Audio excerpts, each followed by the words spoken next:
মহিলারা ঋতু অবস্থায় হাইজ অবস্থায় কোরআন ধরে পড়বে। আসসালামু আলাইকুম ওয়া রাহমাতুল্লাহি ওয়া বারাকাতুহু।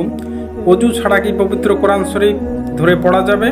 সে প্রসঙ্গে আব্দুর রাজ্জাক বিন ইউসুফ কি বলল, তার পাশাপাশি শাইখ আহমদুল্লাহ কি বলেছে, দেখব ভিডিওটা।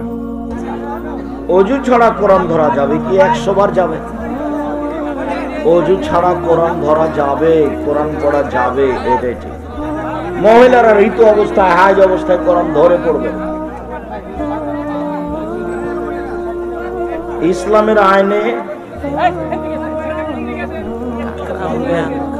আপনার এই বক্তব্যে আপনি বলেছেন যে ওযু ছাড়া কোরআন স্পর্শ করা বা ভিতরের পৃষ্ঠা ধরা যাবে না, এবং প্রমাণ হিসেবে উল্লেখ করেছিলেন সূরা ওয়াকিয়ার 19 নম্বর আয়াত। কিন্তু আমি দেখেছি তাফসীর ইবনে কাসির এর ব্যাখ্যা সম্পূর্ণ আলাদা। দয়া করে সঠিকটা বলবেন।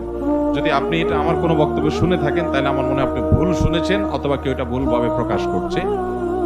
কোরআনে কারিমে আল্লাহ রাব্বুল আলামিন বলেছেন লা ইয়ামাসসুহু ইল্লাল মুতাহহারুন, পবিত্র ব্যক্তিরা ছাড়া এটাকে অর্থাৎ কোরআনকে স্পর্শ করে না।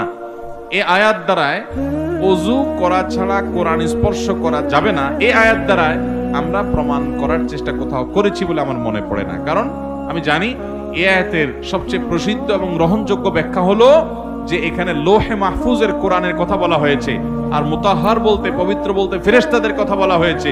অর্থাৎ আল্লাহ বোঝাতে চাচ্ছেন লোহে মাহফুজের যে কোরআন আছে, যেটাকে কিতাব মাকনুন বলা হয়েছে আগের আয়াতে, সেই কিতাব পবিত্ররা ছাড়া অর্থাৎ ফেরেশতারা যারা গুনাহমুক্ত তারা ছাড়া কেউ স্পর্শ করতে পারে না। এটা লোহে মাহফুজের কোরআনের কথা বলা হয়েছে।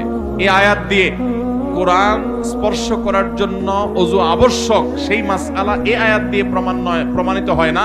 এই আয়াতের অনেকে ব্যাখ্যা করেছেন যে এর মানে আমরা পবিত্র ছাড়া কোরআন ধরতে পারবো না।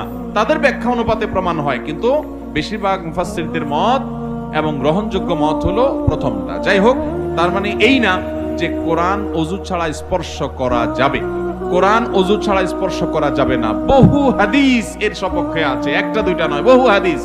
অনেক সাহাবীদের ফতোয়া রয়েছে, আসার রয়েছে এই মর্মে যে কোরআন স্পর্শ করতে হলে সেটা কাগজে লেখা হোক, সেটা পাথরে লেখা হোক, সেটা ওয়াল লেখা হোক, এটা ধরতে হলে, ধরে ধরে পড়তে হলে, টাচ করতে হলে আপনাকে ওযু করতে হবে। তবে মুখস্থ কোরআন তেলাওয়াত করার জন্য ওযু করার প্রয়োজন।